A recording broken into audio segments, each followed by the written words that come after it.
Bonsoir à tous et bienvenue sur Monaco Info. Nous sommes le premier jour du mois de mars, un mois synonyme de printemps et de changement horaire. Mais en attendant, voici le sommaire de ce journal.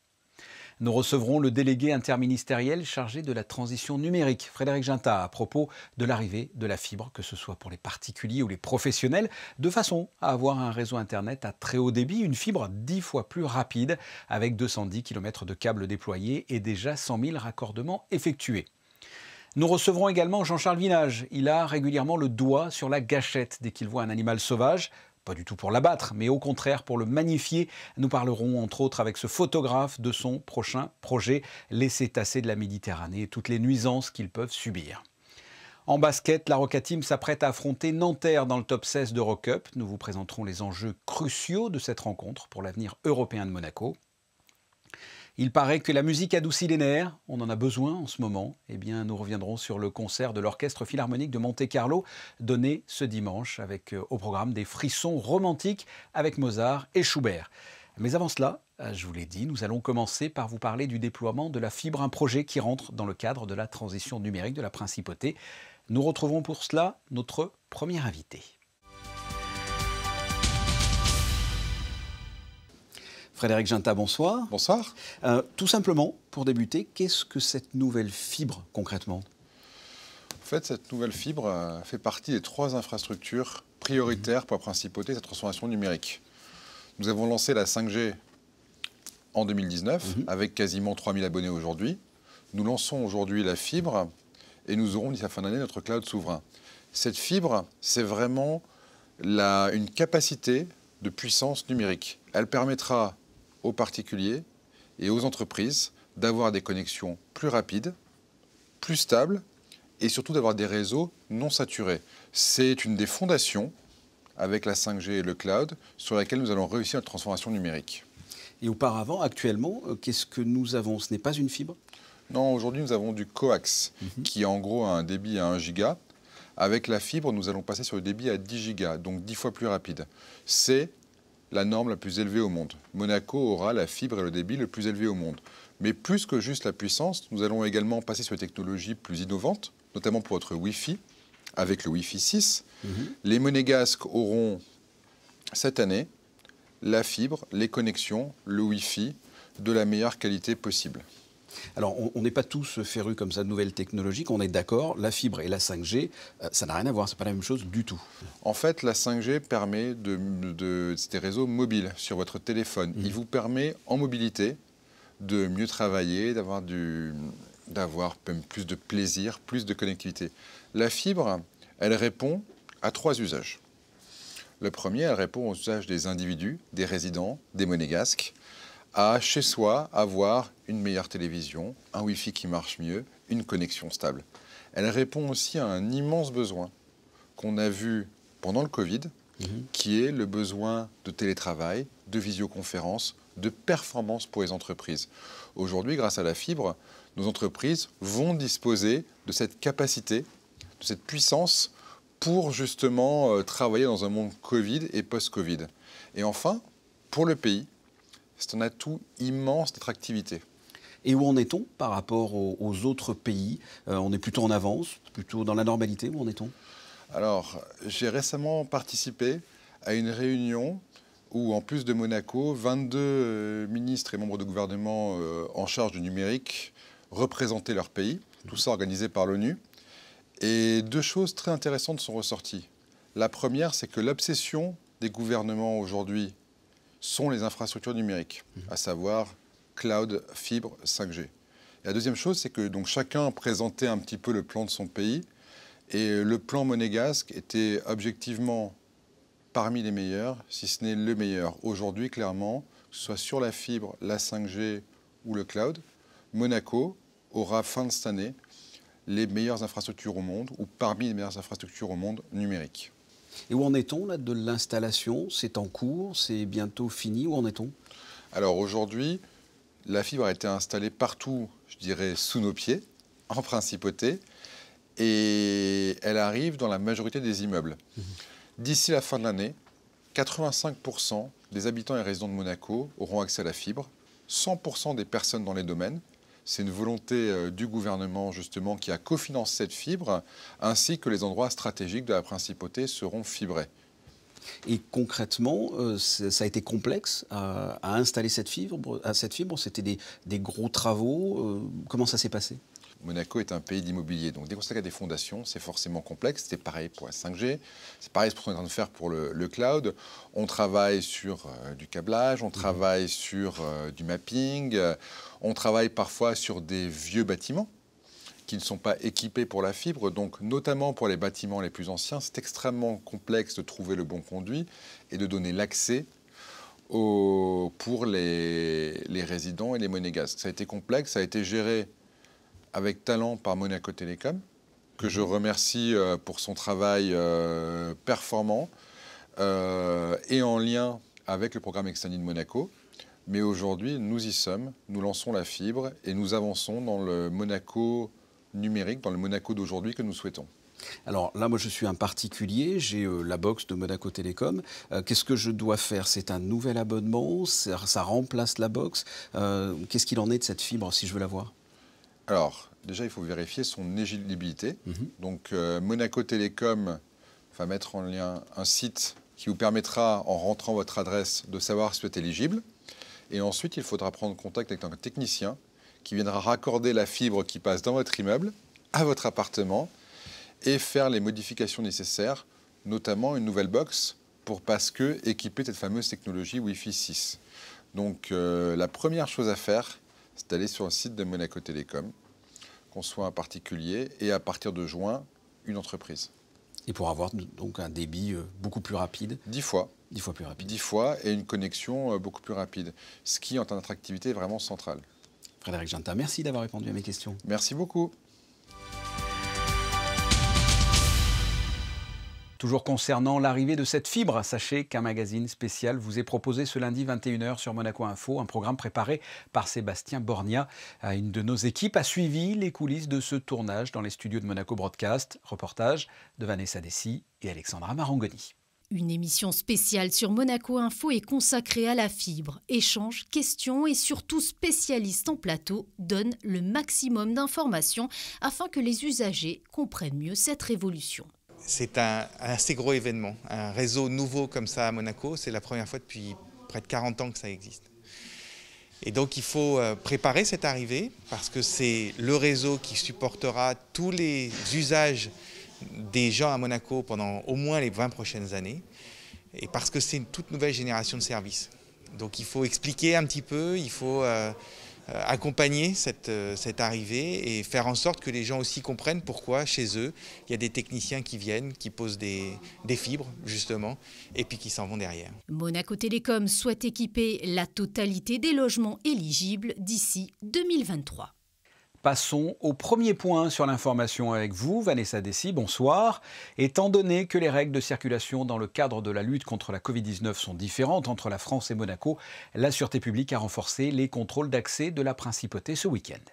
Bonsoir Fabien, bonsoir à tous. L'objectif de ces opérations était de garantir une régulation de la circulation et d'éviter un afflux potentiel des personnes provenant de France. Afin de réaliser ces contrôles, près de 70 policiers ont été mobilisés sur l'ensemble des 2 jours. Ces vérifications ont été opérées tant sur les accès routiers que ferroviaires et aériens. Au total, plus de 4000 contrôles ont été effectués, dont 2500 véhicules et 245 refoulements. 410 usagers de la gare contrôlés pour 45 refoulements. Et enfin, 555 clients de restaurants contrôlés, tous en règle. Il est important de souligner l'absence d'infractions dans les restaurants, malgré le nombre conséquent de contrôles, ce qui illustre le bon respect des mesures édictées. Ce dispositif est amené à être reconduit le week-end prochain. Chaque année, le service des parkings publics réévalue la tarification de l'ensemble de ses prestations horaires et de ses abonnements. Oui, ce samedi, le gouvernement princier avait pris la décision d'appliquer une majoration mensuelle de 60 € pour les abonnés. Cette tarification supplémentaire visait uniquement les personnes qui avaient souscrit un abonnement résidentiel jour-nuit à 106 €, donnant droit à une place non attitrée et qui laissaient leur véhicule en permanence immobilisé. Cette décision a été suspendu aujourd'hui par Marie-Pierre Gramaglia. En effet, le conseiller de gouvernement souhaite une analyse plus précise et une sensibilisation directe des résidents abonnés afin de trouver un équilibre entre équité et intérêt général.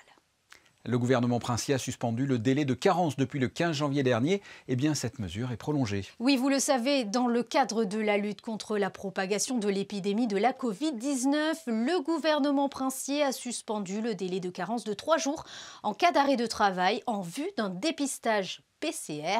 Concrètement, lorsqu'un salarié ou un fonctionnaire de la principauté se verra prescrire un arrêt de travail prévoyant une éviction dans l'attente de la réalisation d'un test de dépistage PCR, il percevra des indemnités journalières versées selon les cas par la CCAS ou SPME. Dès le premier jour d'arrêt, cette mesure a été prolongée jusqu'au 31 mars prochain.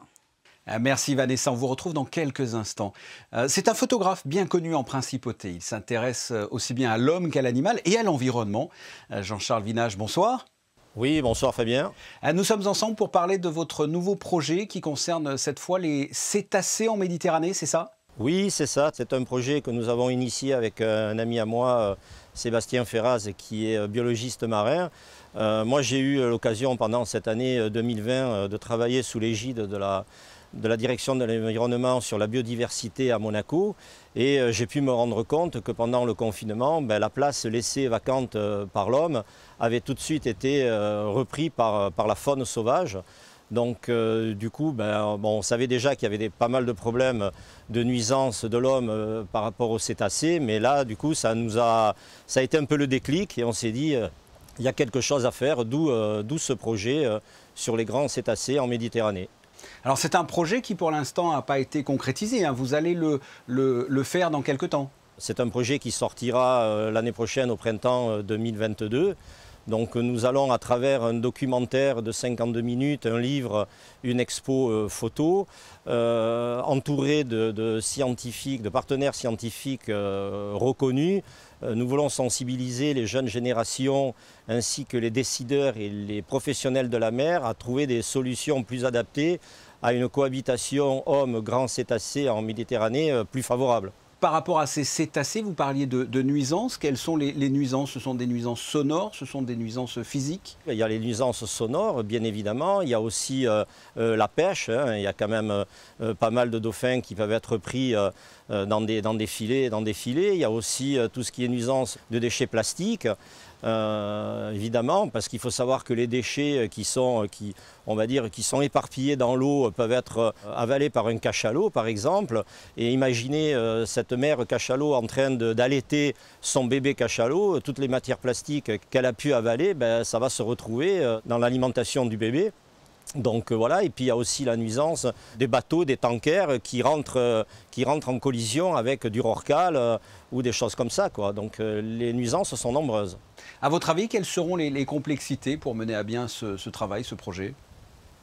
Nous nous sommes entourés de gens compétents, de gens spécialisés par rapport aux cétacés. Nous avons un skipper qui est Nathalie Hill, qui travaille, qui collabore avec le WWF spécialisé des cétacés. Nous avons notamment un plongeur de renom, un ami, Stéphane Granzotto, qui est vidéaste, photographe, qui a réalisé de nombreux documentaires, plus d'une quarantaine pour des chaînes de télévision. Nous allons être entourés également de François Sarano, qui est un docteur en océanographie, qui est ancien directeur scientifique et chef d'expédition de l'équipe Cousteau.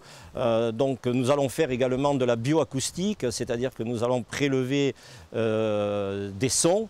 Et pour suivre des populations de cétacés dans leur écosystème, la difficulté, ça va être tout simplement que la nature soit avec nous, quoi. Voilà, qu'on puisse les rencontrer dans des conditions favorables afin de pouvoir filmer. Vous avez un regard également sur la biodiversité de Monaco, hein. Vous en avez fait une exposition? Oui. Pendant l'année 2020, effectivement, encore une fois, avec l'égide de la direction de l'environnement, on a décidé de mettre à l'honneur la biodiversité monégasque. Il faut savoir que la flore est riche de 346 espèces réparties en espèces endémiques, en espèces patrimoniales, en espèces indigènes, en espèces thermophiles, en espèces indigènes. La faune est aussi importante et prestigieuse. Il faut savoir qu'il y a quand même en principauté des oiseaux comme le cormoran huppé et le faucon pèlerin qui nichent dans les falaises.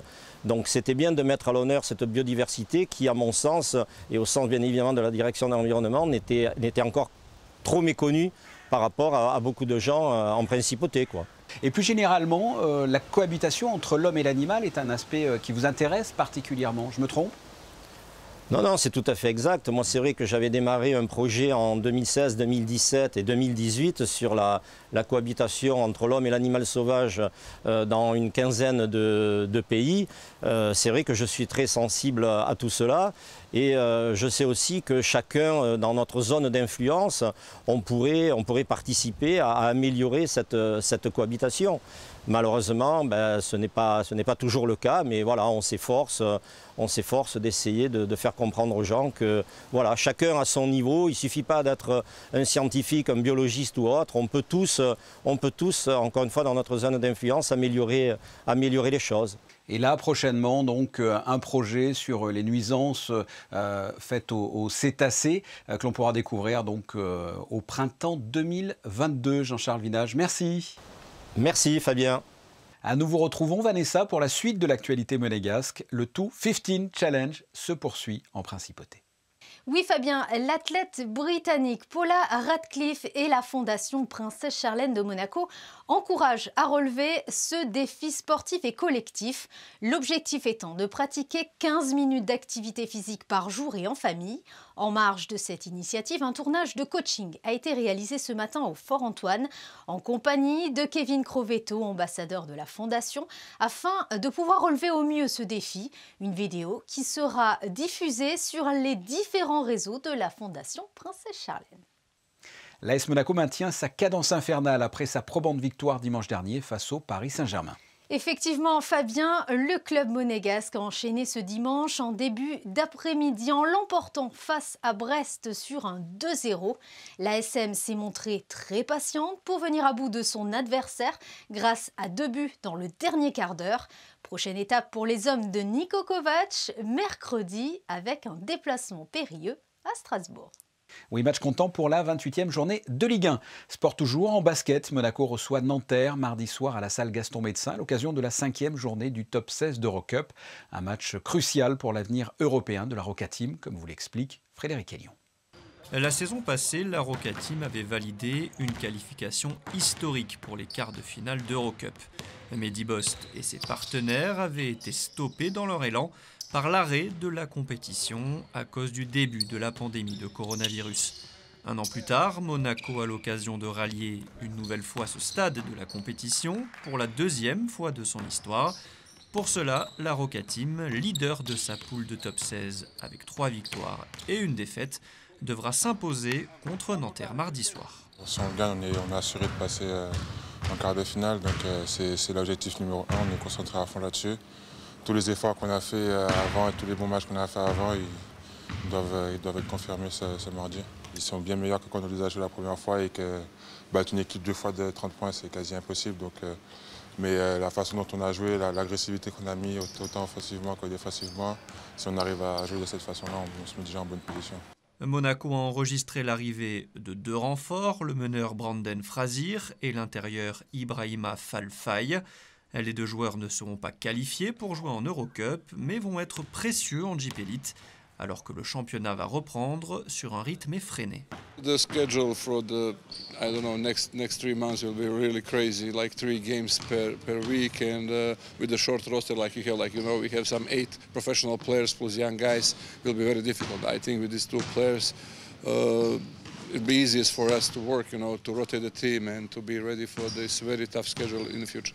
Monaco-Nanterre, c'est mardi soir à 19h, le premier match d'une série de 3 rencontres en 8 jours, avec la réception de Pau samedi en Jeep Elite et un déplacement à Malaga en Eurocup mardi 9. Vous l'aurez compris, la Roca Team a un planning chargé. À musique avec le concert de l'Orchestre Philharmonique de Monte-Carlo dimanche dernier à l'Auditorium Régnier 3. Le thème, frisson romantique avec la symphonie numéro 9 de Schubert et le concerto pour piano numéro 20 de Mozart sous la direction de Léo McFoyle avec en soliste le pianiste Gerhard Opitz. Reportage de José Sacré.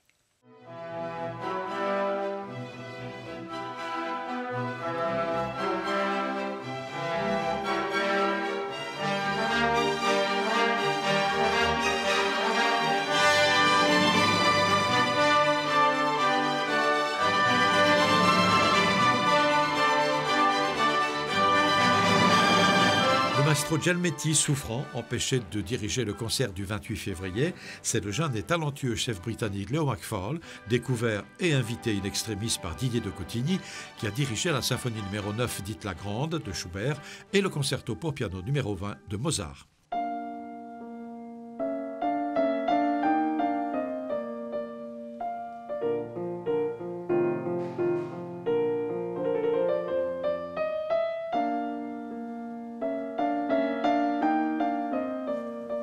Le pianiste allemand Gerhard Opitz était le soliste de ce concert joliment et justement intitulé « Frisson romantique ». Les frissons romantiques, c'est exactement ça. C'est-à-dire que le concerto en ré mineur de Mozart et le concerto probablement des concertos de Mozart, des grands concertos viennois de Mozart, c'est le premier des concertos presque beethoveniens, où vous commencez à avoir un peu les idées beethoveniennes qui commencent à pointer leur nez à l'horizon.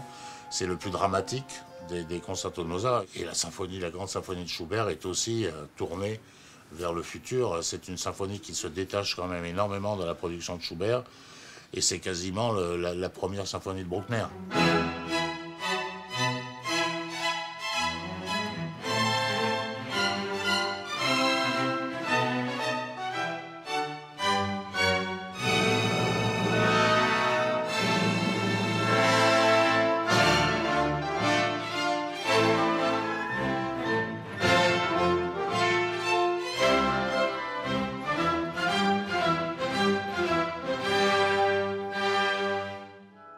Un point météo à présent, Vanessa, la semaine s'annonce-t-elle printanière ? Eh bien oui, car le ciel restera très dégagé avec quelques passages nuageux insignifiants en début d'après-midi.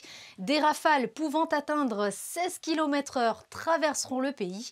Les températures iront de 6 à 14 degrés. Le soleil se lèvera à 7h04 et se couchera à 18h20 et nous fêterons les Charles.